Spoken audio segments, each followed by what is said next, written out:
ஒரு பொண்ணு அவரோட பாஸ்ட் லைஃபையே தள்ளி வச்சுட்டு மனோஜ் வந்து காப்பாத்தணும் அப்படின்னு கையை நீட்டுற அளவுக்கு வந்து போயிட்டா. அந்த நிலைமை எவ்வளவு வலியா இருக்கும் அப்படின்னு வந்து தெரியுமா? ஆனா அதை விட ஷாக்கிங் என்னன்னா 1 லட்சம் 2 லட்சம்லாம் இல்ல, 10 லட்சம் கேட்டு வந்து சதி பண்றாங்க. அதை விட பெரிய ட்விஸ்ட் கடைசியில வந்து நடக்குது. மனோஜ் வந்து ஜெயில இருந்து வெளியில கொண்டுட்டு வரணும் அப்படின்றதுக்காக வேண்டி ரோஹிணி யாருமே எக்ஸ்பெக்ட் பண்ணாத ஒரு ஆக்ஷனை ஒண்ணு செய்யறா. அதே நேரத்துல சிந்தாமணியோட நாடகமே பாத்தீங்கன்னா மீனால முடிவுக்கு வந்துடுது. என்னெல்லாம் நடந்துச்சு அப்படின்றத வாங்க டீட்டெயில்ல பார்க்கலாம்.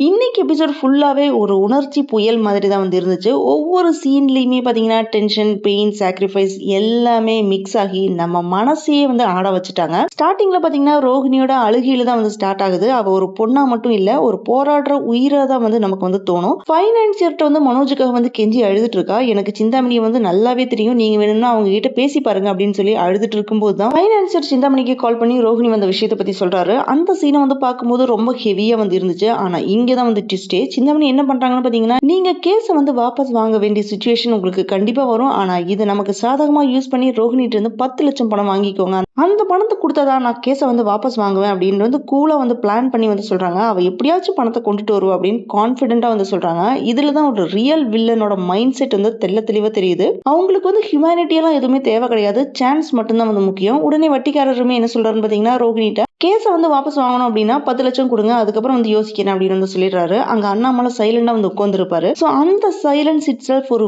பெயினா தான் வந்து இருக்கும். அண்ணாமலையும் விஜயும் வீட்டுல இருந்து யோசிச்சுட்டு இருக்காங்க. அப்ப முத்துவும் மீனாவும் வீட்டுக்குள்ள இருந்து வராங்க. உடனே விஜயா வந்து போன காரியம் என்னாச்சு அப்படின்னு வந்து கேக்குறாங்க. அப்ப மீனா வந்து ஒரு ஐடியா ஒண்ணு இருக்கு அப்படின்னு வந்து சொல்றா. இந்த சங்கத்துல இருக்கிற நிறைய பேர்கிட்ட வந்து சிந்தாமணி அதிகமா வந்து வட்டிக்கு பணம் கொடுத்து அவங்களை வந்து மிரட்டிட்டு இருக்காங்க. அதனால அவங்கள வந்து கம்ப்ளைண்ட் பண்ண சொன்னா சிந்தாமணி மனோஜ் மேல பைனான்சியர் கொடுத்த கேஸை வந்து வாபஸ் வாங்க சொல்லுவாங்க அப்படின்னு சொன்ன உடனே விஜய் வந்து வழக்கம் போல இதெல்லாம் நடக்கவா போகுது, என் பையனை எப்படிதான் நீங்க கொண்டுட்டு வர போறீங்களோ அப்படின்றது எனக்கு தெரியலையே, உங்களை நம்புறதுக்கு நான் சும்மாவே இருந்திருக்கலாம் அப்படின்னு திட்டிட்டு இருக்காங்க. அப்ப அண்ணாமலைட்ட முத்து வந்து என்ன சொல்றான்னு பாத்தீங்கன்னா, நீங்க ஒரு லெட்டர் கொடுக்கணும்ப்பா, மனோஜ் கையெழுத்து போட்டனால எனக்கு எந்த பிரச்சனையுமே இல்லை அப்படின்ட்டு இந்த மாதிரி நீங்க எழுதி கொடுக்கணும், அப்படின்னா தான் வந்து பெயில் கிடைக்கும் அப்படின்னு வக்கீல் சொல்றாங்க அப்படின்னு சொன்ன உடனே அண்ணாமலை மனசு நொந்து போய் பேசினதுக்கு அப்புறம் வேற வழி இல்லாம சைன் போட்டு கொடுக்குறாரு. என் பையன் வந்து தப்பு செஞ்சாலுமே அவன் வந்து காப்பாற்றணும் அப்படின்னு வந்து சொல்றாரு.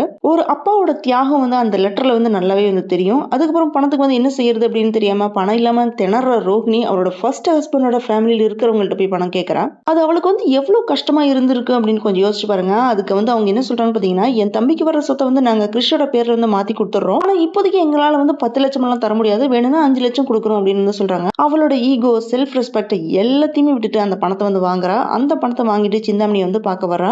காதல் இல்லாத வாழ்க்கையை கூட வந்து தாங்கிக்க முடியும், ஆனா காதலுக்காக தலைய வாங்குற நிலைமையில வந்து இருக்கா. இதுக்கடையில மீனா என்ன பண்றான்னு பாத்தீங்கன்னா, முத்துவோட கார் ஷெட்டுக்கு அவ பூ கட்டுற ஃப்ரெண்ட்ஸ் எல்லாரையுமே வந்து வர சொல்லியிருக்கா. மீனா ஒரு மாஸ்டர் பிளான் ஒன்று பண்றா. சங்கத்துல இருக்கிற பொண்ணுங்களை எல்லாரையுமே வந்து கூட்டிட்டு வந்து சிந்தாமணி வந்து வட்டி அதிகமா வந்து வசூலிக்கிறத பத்தி வந்து பேசிட்டு இருக்காங்க. அப்ப எல்லாருமே என்ன சொல்றாங்க பாத்தீங்கன்னா, சிந்தாமணிட்டு தான் எங்க வீட்டு பத்திரமே வந்து இருக்குது, நாங்க வட்டி மட்டும் தான் வந்து அவங்களுக்கு கொடுத்துட்டு இருக்கோம், அவங்க ரொம்ப மிரட்டுறாங்க அப்படின்னு வந்து சொல்றாங்க. உடனே மீனா வந்து நம்ம எல்லாருமே வந்து கம்ப்ளைண்ட் கொடுத்தோம்னா அவங்க மடிஞ்சு போவாங்க அப்படின்னு போல்டா வந்து பேசுறா. இது எல்லாத்தையுமே எழுதி போலீஸ்ல இருந்து கம்ப்ளைண்ட் கொடுப்போம் அப்படின்னு வந்து கம்ப்ளைண்ட் எழுதிட்டு இருக்காங்க. இதுலதான் மீனா கேரக்டரோட வளர்ச்சி வந்து ஃபுல்லா வந்து தெரியுது. இந்த விஷயம் சிந்தாமணி அவங்களோட ஆள் மூலியமா வந்து தெரிஞ்சு போயிடுது. இந்த கம்ப்ளைண்ட் விஷயம் சிந்தாமணிக்கு தெரிஞ்ச உடனே அவளோட பிளான் ஃபுல்லாவே வந்து குலுங்க ஆரம்பிக்குது. சோ அந்த நேரத்துல தான் சிந்தாமணியை பாக்குறதுக்காக வேண்டி பணத்தோட ரோஹிணி அங்க வந்து நிக்கிறா. அப்ப சிந்தாமணி சடனா வந்து டோன் சேஞ்ச் பண்ணி உடனே ஃபைனான்ஸருக்கு வந்து கால் பண்ணி, நீ ஸ்டேஷனுக்கு போய் ரோஹிணிக்காக வந்து கேஸை வந்து வாபஸ் வாங்குங்க அப்படின்னு வந்து சொல்றாங்க. என்னடா இது, பவரா இருந்தவங்க ஒரு கம்ப்ளைண்ட்டுக்கு பயந்து உடனே மாறிட்டாங்களா அப்படின்னு நமக்கு தோணும். சோ இப்படிதான் இன்னைக்கு வந்து எபிசோட் வந்து முடியுது. ஒரு பக்கம் அம்மாவோட தியாகம், அப்பாவோட வலி, இன்னொரு பக்கம் ஒரு பொண்ணோட போராட்டம், அதுக்கு மேல ஒரு வில்லியோட முகமூடி எல்லாமே வந்து கிளிய ஆரம்பிக்குது. இந்த எபிசோட நமக்கு ஒரே ஒரு விஷயம் வந்து ஒண்ணு சொல்லுது. என்னன்னு பாத்தீங்கன்னா, உண்மையா இருந்தா லேட் ஆனாலுமே ஜெயிச்சிருவோம் அப்படின்ட்டு. கண்ணீரோட ஸ்டார்ட் ஆன இந்த போராட்டம் ஒரு முடிவுக்கு வந்த மாதிரி வந்து நமக்கு தெரிஞ்சாலுமே அது உண்மையான முடிவா அப்படின்றதுதான் தெரியல. இப்ப பிக்கஸ்ட் கொஸ்டின் என்னன்னு பாத்தீங்கன்னா, சிந்தாமணி உண்மையா வந்து மாறிட்டாங்களா, இல்ல இதுக்கு மேல பெரிய பிளான் ஏதாச்சும் வச்சிருக்காங்களா? சிந்தாமணி இவ்வளவு சீக்கிரமா வந்து பிளான் வந்து டிராப் பண்ணிட்டாங்கன்னா அதுக்கு பின்னாடி இதுக்கு மேல பெரிய சதி மறைஞ்சிருக்க வாய்ப்பு இருக்குது. அடுத்த நிமிஷம் என்ன ஆகும் அப்படின்றத நம்ம அடுத்த எபிசோட்ல தான் நமக்கு தெரிய வரும். அந்த எபிசோட்ல தான் ஃபுல் ட்ரூத் வந்து ரிவீல் ஆக போகுது. யாரோட வாழ்க்கை வந்து ஃபுல்லா மாற போகுது அப்படின்னு தெரிஞ்சுக்க நாளைக்கு மறக்காம பாருங்க.